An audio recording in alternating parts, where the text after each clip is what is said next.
Boleh PowerPoint-nya? Tema khotbahnya adalah respect atau penghormatan atau menghargai.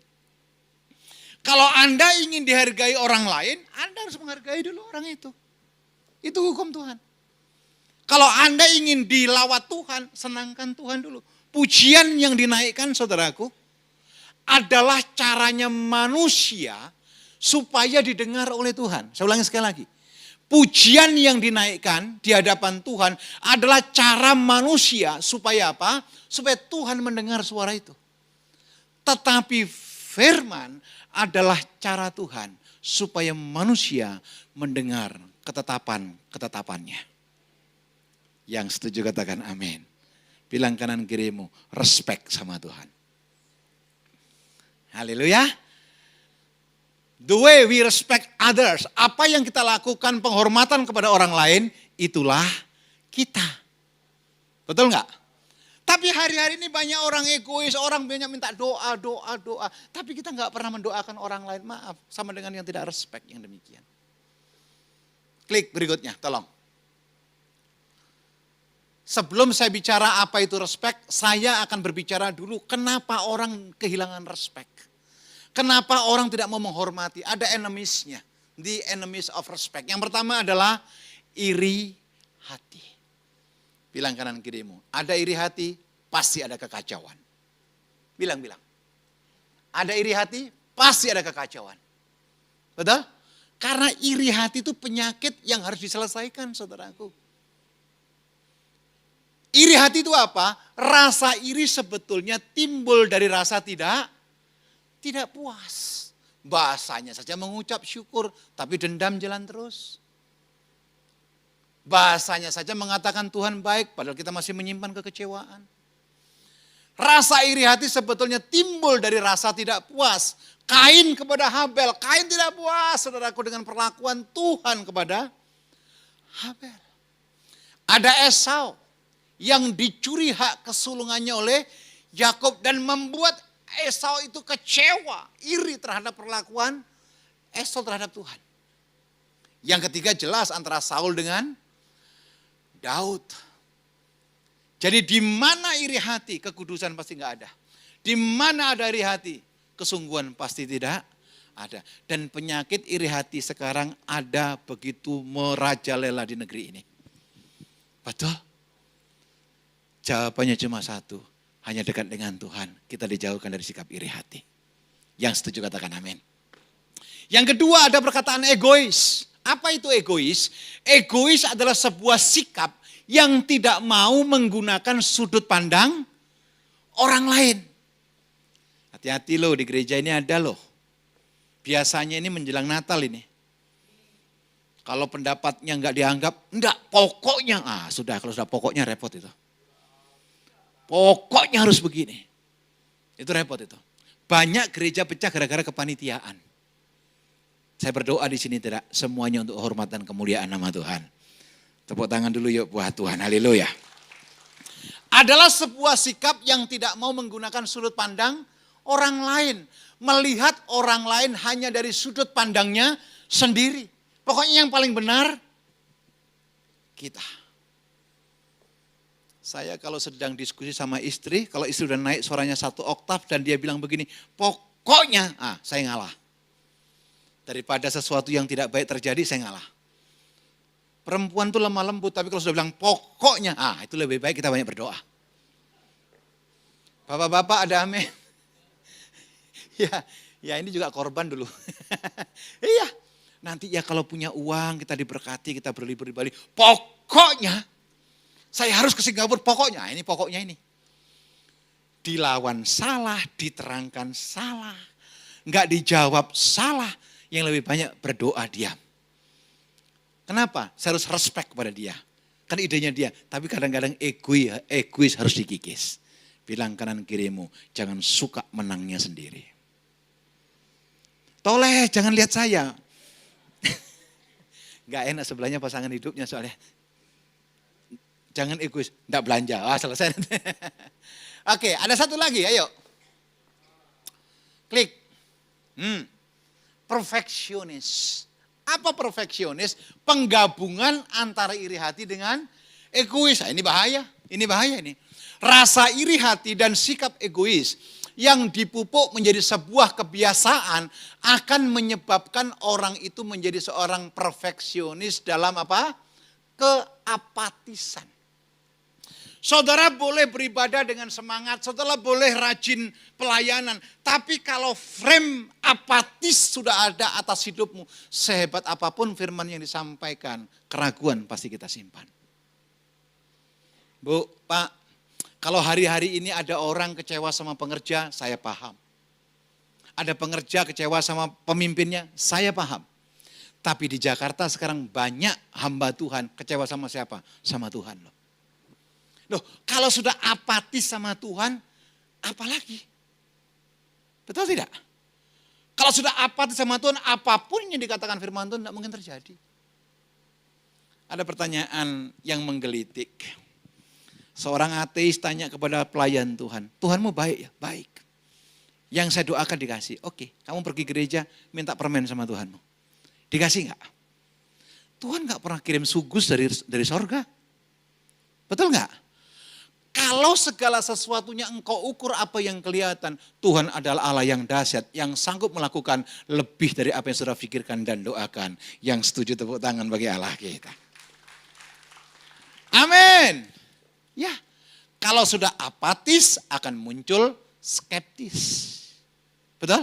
Kalau sudah skeptis, apapun yang disampaikan dianggap tidak benar. Saudara tahu munculnya Christian Scientist yang ditokoin oleh Amy Baxter ini? Adalah seorang yang takut akan Tuhan. Luar biasa pelayanannya sejak dari kecil. Mujizat demi mujizat dia dapat. Apa yang terjadi ketika dia umur menjelang dewasa, dia sakit panas dan lumpuh. Tahun pertama dia percaya mujizat terjadi. Tahun kedua dia masih percaya mujizat terjadi tapi enggak terjadi. Tahun ketiga demikian. Tahun keempat cari hamba-hamba Tuhan yang punya karunia kesembuhan. Tidak terjadi. Yang kelima dia mulai ancam Tuhan. Respeknya sudah hilang. Dia bilang begini, kalau tahun kelima aku enggak sembuh, berarti Tuhan itu tidak ada. Itu apatis. Dan betul dia enggak sembuh. Sampai hari ini pengikut dia berapa? 5 juta manusia. Yaitu Christian Scientist. Alkitab, Bible, just true story. Mujizat ada 2000 tahun lalu. Tetapi tidak di GBI Asia Afrika. Anda adalah orang-orang yang optimis di dalam Tuhan. Yang setuju tepuk tangan bagi Allah kita. Katakan haleluya. Bilang kanan kirimu, masalahmu pasti terselesaikan. Bilang kanan kirimu, Tuhan belum selesai dengan kamu. Amin. Ya. Kita akan menikmati perkara-perkara yang belum pernah Tuhan siapkan. Itu akan berikan atas kita ketika kita sungguh-sungguh dalam Tuhan. Klik, tolong. How to build respect. Bagaimana kita membangun penghormatan itu. Penghargaan itu. Yang pertama adalah percaya pada Tuhan. Tetapi tanpa iman tidak mungkin orang berkenan kepada Allah. Pak, Bu, tidak semua orang yang rajin ke gereja punya iman yang cukup. Buktinya apa? Banyak orang menyimpan keraguan.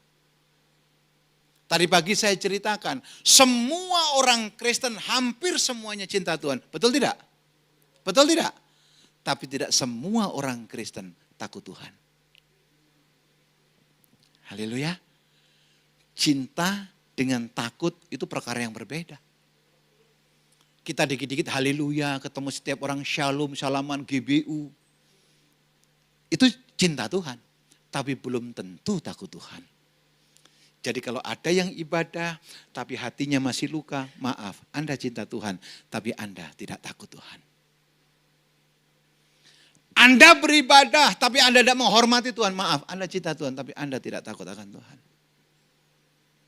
Saudara kira yang dipenjara sedikit orang Kristen? Enggak loh. Penjara-penjara penuh hari-hari ini.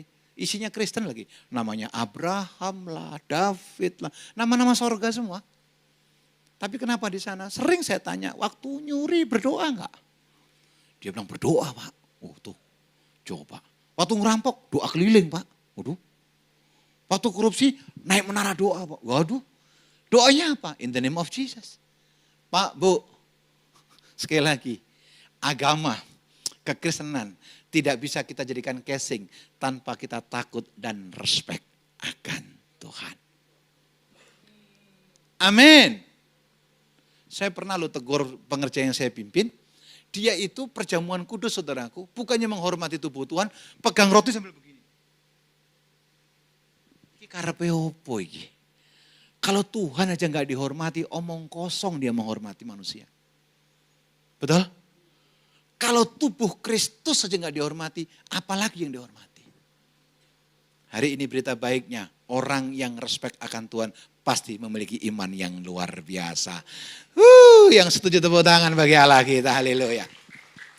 Sebab barang siapa berpaling kepada Allah, ia harus percaya bahwa Allah ada. Dan bahwa Allah memberi upah kepada orang yang sungguh-sungguh mencari Dia. Ada reward Bapak Ibu. Ada sesuatu yang Tuhan rancangkan buat kita. Suatu ketika saya diizinkan pelayanan ke daerah Oehani. Kalau ada orang NTT di sini pasti tahu. Dari Kupang menuju ke Soe, dari Soe naik lagi jeep itu 5 jam. Jauh sekali batunya segede-gede bagong gitu. Gerejanya kecil Bapak Ibu, GPDI. Mungkin muat cuma 100. Tapi ketika KKR itu yang datang hampir 300. Dia datang dari gunung ke gunung. Dan tidak ada listrik, puji Tuhan. Jadi khotbah saya bengok-bengok. You know bengok-bengok? Teriak-teriak. Saudara-saudara saya maju mundur kayak setrikaan gitu Pak. Udah puanasnya karena Quran itu lahir batin saya basah total. Ada seorang ibu yang ditandu melewati 2 gunung datang saudaraku. Katanya mati sebelah. Tapi bahasa medisnya mungkin lebih tepat dia kena stroke. Datang, saya tanya karena kami dari Jakarta, koyok yo. Kadang-kadang pendeta ini kan koyok paling hebat aja. Wah ibu mau KKR ya, waduh pasti mau kepingin ketemu pendeta dari Jakarta. Apa jawabannya? Enggak sama sekali. Aduh malunya saya. Kayak ditabokin muka saya. Saya enggak cari manusia, saya enggak cari pendeta. Saya datang jauh ke sini hanya cari Tuhan. Mateng gue. Haleluya. Oke, iya Bu saya minta maaf, salah omongan saya. Puji Tuhan, kami berdoa. 8 pendeta datang waktu itu, pas bagian saya yang bicara. Ketika beliau ada kesempatan altar call, kita suruh maju, kita doakan. Saya bersaksi untuk mulai nama Tuhan. Beliau pulang, tandunya dipikul. Apakah karena pendeta? Sekali lagi tidak. Karena dia respect sama Tuhan. Maka Tuhan melakukan perkara-perkara yang luar biasa. Yang setuju tepuk tangan bagi Allah kita. Dan bahwa Allah memberikan apa? Upah. Hari ini mungkin kita sulit Bapak Ibu. Hari ini mungkin kita bergumul. Hari ini mungkin bisnis kita tidak sesuai dengan ekspektasi kita. Dengar, senangkan Tuhan. Tuhan ada buat Bapak Ibu saudara sekalian. Amin. Terus yang kedua. Menghormati Tuhan. Janganlah menyebut nama Tuhan Allahmu dengan apa? Sembarangan. Boleh enggak saya tanya, bohong dosa tidak? Bohong dosa tidak? Kenapa sering kita lakukan? Pakai nama Tuhan lagi. Demi Tuhan bener loh. Nambah-nambahin dosa enggak? Dosa. Tapi kenapa sering kita lakukan? Betul? Amin. Coba sekali lagi. Janganlah menyebut Tuhan Allahmu dengan apa? Sembarangan. Jangan berbuat jahat, panggil nama Tuhannya. Bunuh orang, panggil nama Tuhannya. Enggak bisa begitu. Tuhan tidak mau disebut namanya sembarangan. Sebab Tuhan akan memandang bersalah orang yang menyebut namanya dengan apa? Sembarangan. Hati-hati Bapak Ibu. Bersaksi kalau bukan kebenaran jangan disaksikan. Itu akan mempermalukan Tuhan. Banyak loh orang Kristen bilang gini, Pak saya melayani Tuhan, saya pikul salib. Saya sering jawab, be careful. Jangan salah fokus. Jangan gampang ngomong pikul salib. Di Golgota itu ada 3 salib. Saya ulangi sekali lagi. Di Golgota itu ada 3 salib. 1 salib Yesus, 2 salib penjahat.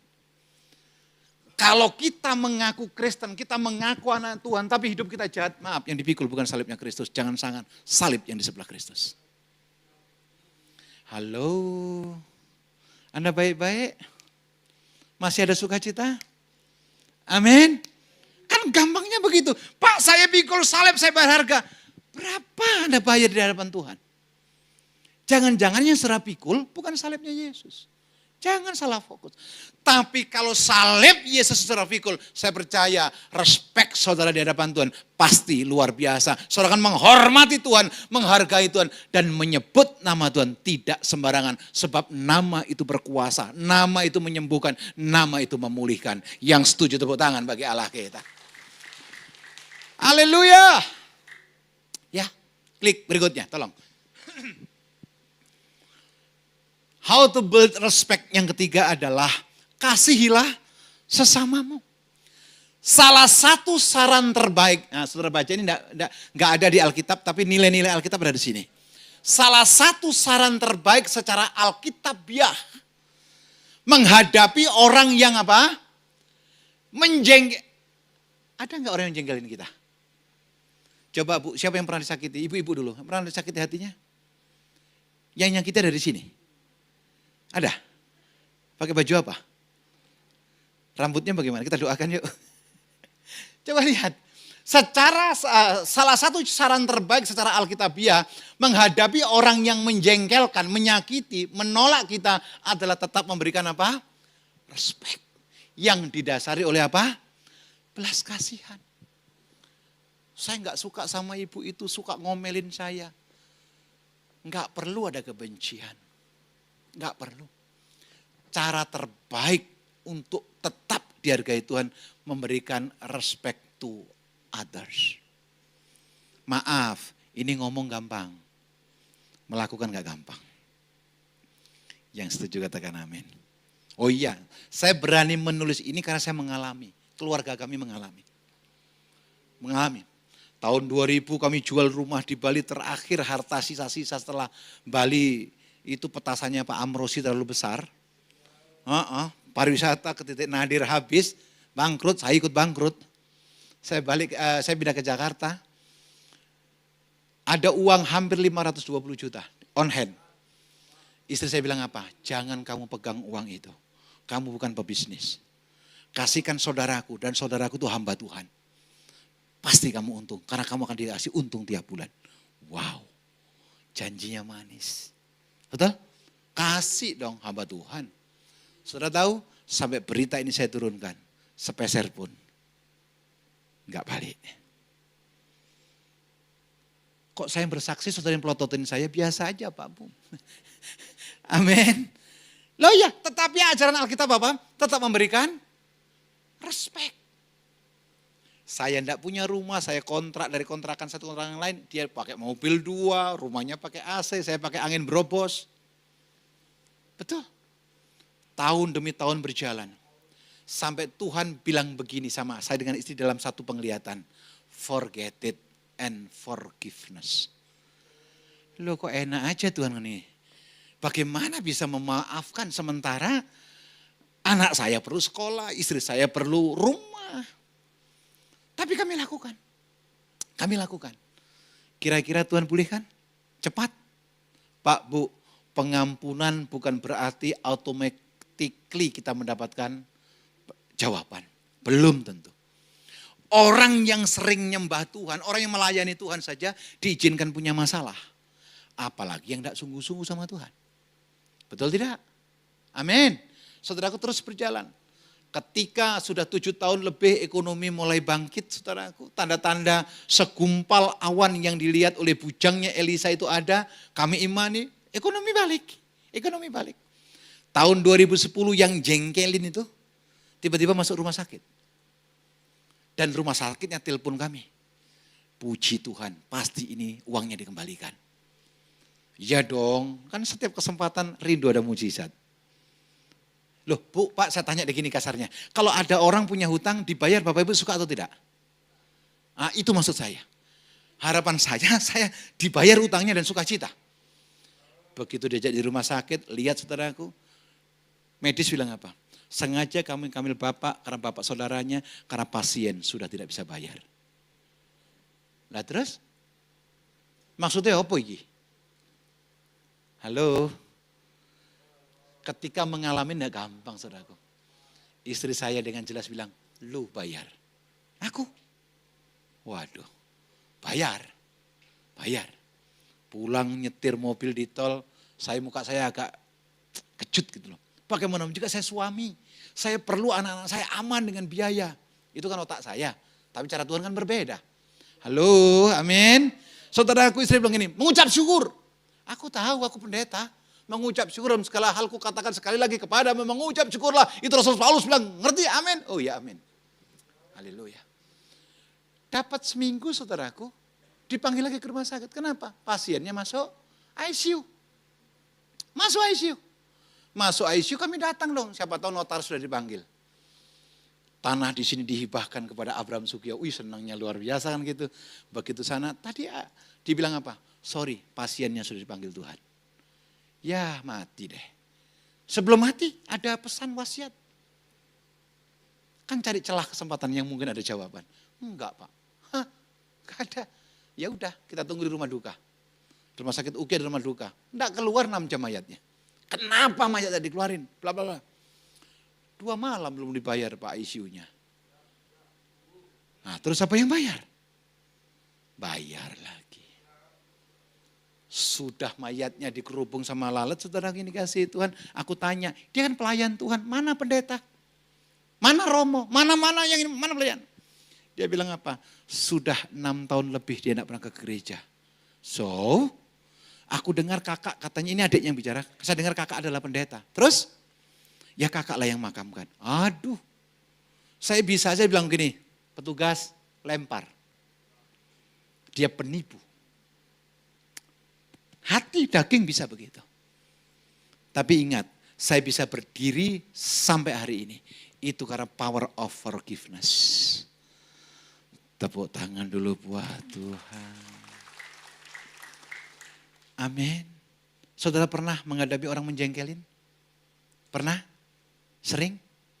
Atau terbalik? Saudara sering jengkelin orang? Sering? Atau hobi?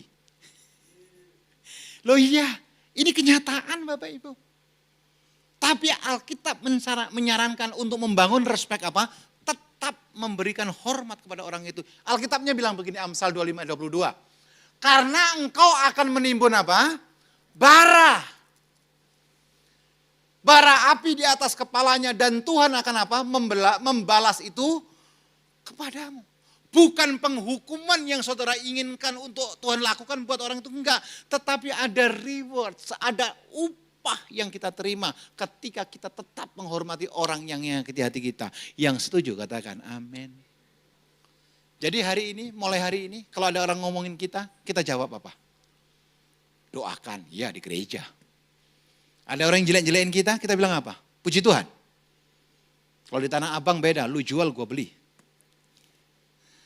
Kalau saya dengan istri sepakat sejak pengalaman yang luar biasa. Kalau ada orang ngomongin kita berarti kita lebih penting daripada orang itu. Halo, amin. Kalau Anda dijelek-jelekin percayalah biasanya orang yang jelek-jelekin itu hidupnya lebih jelek daripada kita. Kalau itu tidak mendatangkan kemuliaan, alasan apa kita terbawa dengan apa yang ia katakan. Yang setuju katakan amin. Kalau ini kita bisa putuskan dengan baik saudara yang dikasih Tuhan, saya percaya hidupmu pasti dipulihkan dan diberkati.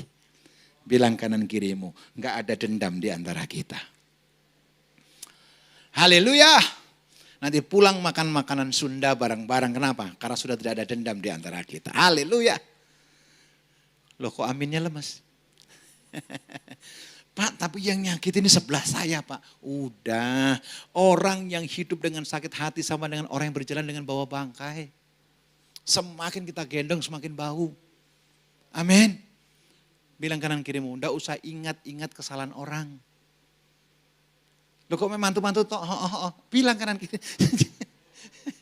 Haleluya. Tapi dia Pak bikin jadwal saya melorot Pak. Tapi dia Pak, oh sudahlah apapun yang dia buat suatu ketika ada upahnya. Tadi pagi saya katakan, apapun yang engkau perbuat suatu ketika akan kau tuai. Mungkin bukan kita yang menuai, anak cucumu menuai. Amin. Engkau berbuat baik, mungkin kau gak menuai sampai engkau dipanggil Tuhan. Tapi dengar, anak cucumu pasti menuai. Betul? Hari ini kita berbuat jahat, mungkin kita dilepaskan dari penghukuman. Tapi dengar, Tuhan tidak tertidur suatu ketika kejahatan akan menimpa anak cucumu. Kalau sudah tahu hal demikian, alasan apa kita nggak sungguh-sungguh dalam Tuhan? Amin. Yes, klik. Tolong. Yang berikutnya, saya lihat banyak anak muda ini. Hormati orang tua. Karena ini sekarang krisis Bapak Ibu. Termasuk anak saya yang kecil. Diajak bicara main HP. Diajak makan, entar apa ini penting. Padahal main game. Nggak ada submission. Coba lihat, hormatilah ayahmu dan ibumu seperti yang diperintahkan kepadamu oleh Tuhan Allahmu supaya lanjut umurmu dan baik keadaanmu di tanah yang diberikan Tuhan Allahmu kepadamu. Ternyata penghormatan kepada Tuhan itu menyangkut dengan apa? Umur panjang. Anak muda atau generasi muda yang masih punya orang tua. Kalau papa mama hari-hari ini minta es jeruk, ajak minum es jeruk. Jangan lagi dihakimi, jangan mah, jangan pak, nanti diabetes. Aduh, dikasih tidak ditakut-takutin. Kalau papa mama kepengen makan panggang, you know panggang? Haleluya.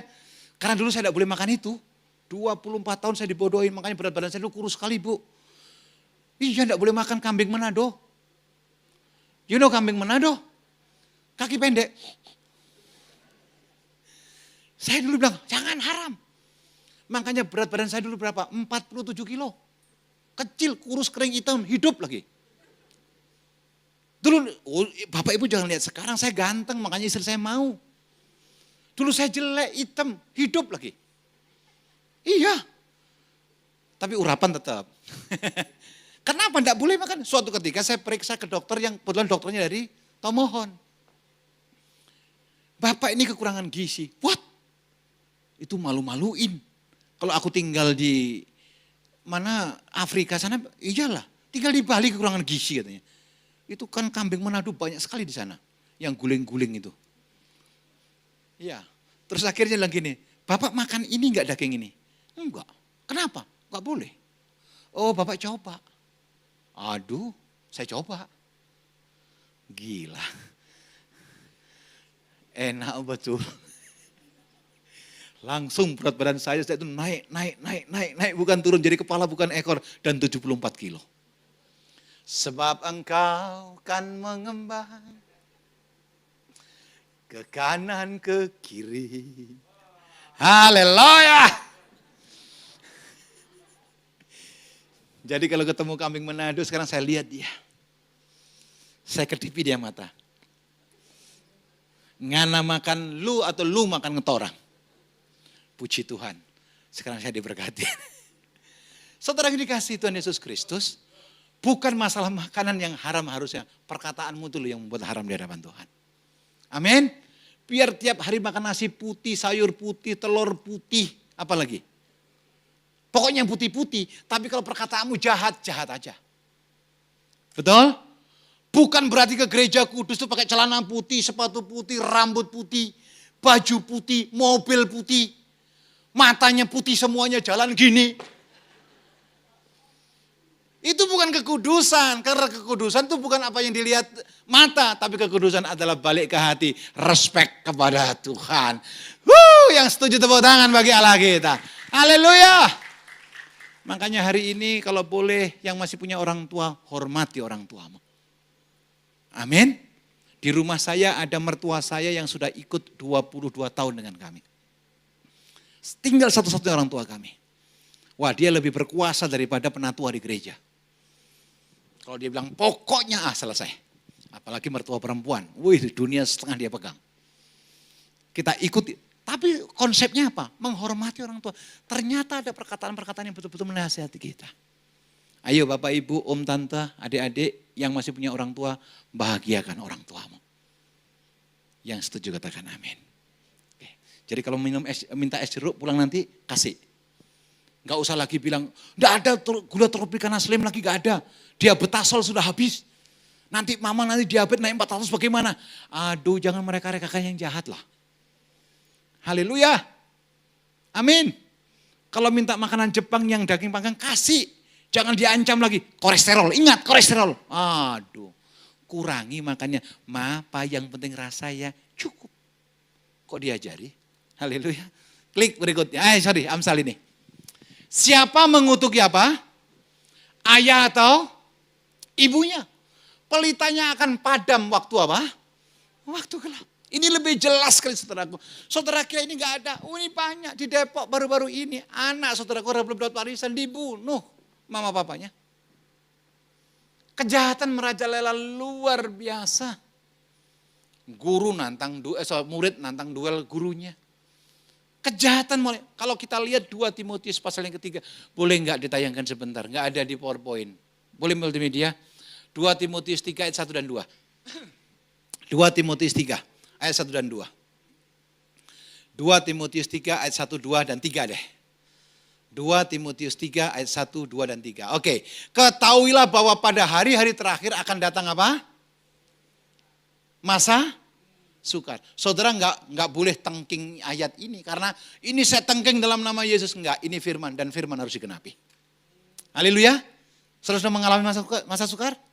Atau sedang dalam kesukaran, dengar Tuhan tetap bertanggung jawab atas masa depan saudara. Ayat yang kedua, tolong. Manusia akan mencintai apa? Dirinya sendiri ini egois. Dan menjadi apa? Hamba Tuhan, pokoknya aku yang dapat cuan. Orang lain masa bodoh. Yang penting gue sukses, orang lain itu urusannya dia. Be careful. Mereka akan membual dan menyombongkan diri, nih gue nggak tahu siapa aku, itu orang paling bodoh. Kenapa? Dirinya sendiri aja tidak tahu. Orang lain disuruh tahu, itu bahaya. Mereka akan menjadi apa? Pemfitnah. Ada nggak yang demikian? Ada nggak di lingkungan saudara yang suka fitnah? Ada tentu kan? 3, tolong. Yang ketiga. Oh, tidak tahu apa mengasihi. Melototin saya nih. Tidak mau berdamai. Mereka akan apa? Aja. Menjadi pemfitnah. Suka mereka akan memberontak terhadap lain. Padahal orang yang suka menjelekkan orang lain biasanya dirinya lebih jelek daripada orang itu. Terus tidak dapat mengekang diri. Garang, senggol bacok. Tidak suka yang baik. Betul? Pak, saya biarpun ke gereja. Tapi saya masih tidak bisa mengampuni orang itu. Sorry, Anda tidak takut akan Tuhan. Ada loh orang rajin ke gereja tapi rohnya melayang-layang kemana-mana. Ke rumah makan Sunda, ke Lapo Tua, ke rumah makan Padang. Rohnya di sana-sana. Sebelahnya di WA. Habis ibadah kita makan apa? Ibadah belum selesai.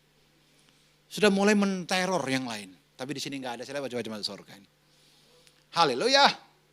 Terus terakhir, kita pulang nanti dimakan siapa? Nah itu lebih bahaya. Ada lagi yang dibalik, Pak memang fisik saya tidak ke gereja Pak. Tapi roh saya ada di gereja. Oh hati-hati, itu setan. Dari tubuhnya dari rumah, rohnya di gereja. Mana ada yang begitu? Jadi pendeta ngotbahi roh gitu. Hurabasyanda. Nggak ada begitu.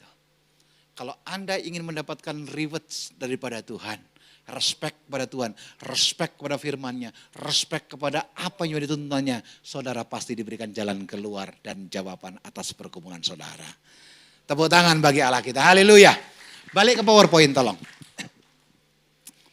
Balik ke PowerPoint. Haleluya. PowerPoint. Masih ada di bawahnya enggak? Nah, mengasihi sesama. Hendaklah kamu saling mengasihi sebagai saudara dan saling mendahului dalam apa? Memberikan hormat. Jangan tunggu dihormati Bapak Ibu. Biarlah kebaikan kita diketahui oleh banyak orang. Ini untuk membangun respect. Lu ada orang loh saudaraku gerejanya, di gereja datang kursinya diduduki orang lain marah loh.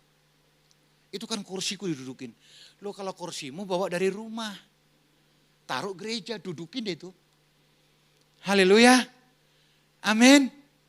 Tapi di sini nggak ada. Di gereja saya ada yang gereja itu bawa muka. Mukanya ada dibawa. Jadi kalau ketemu orang, itu Pak Pendeta bisa minum kan gara-gara saya itu cari muka. Makanya saya umumkan di gereja, pastikan setiap ke gereja mukanya dibawa. Haleluya. Terus yang berikutnya, semua belum. Oh iya ini udah mau buru-buru pulang nih. Tenang, saya habis khotbah langsung pulang Jakarta. Saya jam 4 ada khotbah di Jakarta. Semua manusia apa? Berharga. Coba lihat ini Kisah Rasul 10 ayat 13. Ayat 34. Lalu mulailah Petrus berbicara. Katanya, sesungguhnya aku telah mengerti bahwa Allah tidak apa? Tidak apa? Kalau Tuhan saja pencipta langit dan bumi yang menciptakan kita tidak membeda-bedakan orang lain. Alasan apa kita membeda-bedakan orang lain? Betul tidak? Kalau suku ini baik, kalau suku itu tidak, suku ini. Tuhan bilang, selama ada roh Tuhan pasti dia baik. Karena DNA kita bukan suku, DNA kita adalah darah Yesus. Yang setuju katakan amin. Tuhan saja tidak membedakan orang. Alasan apa kita membeda-bedakan orang lain? Amin. Apapun pekerjaanmu yang tentu berharga di mata Tuhan, engkau tetap luar biasa dan berharga di mata Tuhan. Tepuk tangan bagi Allah kita. Haleluya. Yang terakhir. Itu kenapa ada punya saya, ada YouTube saya. Ini cari subscribe ini pasti ini. Tidak apa-apa. Nama Tuhan dipermuliakan. Amin. Berikan respect yang sepatutnya kepada Tuhan. Kepada negara, kepada pemimpin, gembala, pengerja, dan sesama. Maka kita akan melihat bagaimana Tuhan akan memberkati hidup kita dengan apa? Berkelimpahan. Respect. Itu membuat Tuhan memulihkan saudara, memberkati saudara, bahkan mendapatkan kelimpahan yang luar biasa. Boleh saya tutup dengan satu ayat, pinjam sebentar medianya, Efesus 3 ayat 20. Boleh pemusik maju ke depan. Efesus 3 ayat 20. Apa kata firman Tuhan? Haleluya, puji Tuhan. Kita baca bersama-sama. Efesus 3 ayat 20. 3, 2, yalah. Bagi dialah yang dapat melakukan jauh lebih banyak daripada yang kita doakan atau pikirkan. Seperti yang ternyata dari kuasa yang bekerja di dalam kita. Sekali lagi, Allah yang saudara sembah adalah Tuhan yang sanggup menjawab lebih dari apa yang saudara doakan.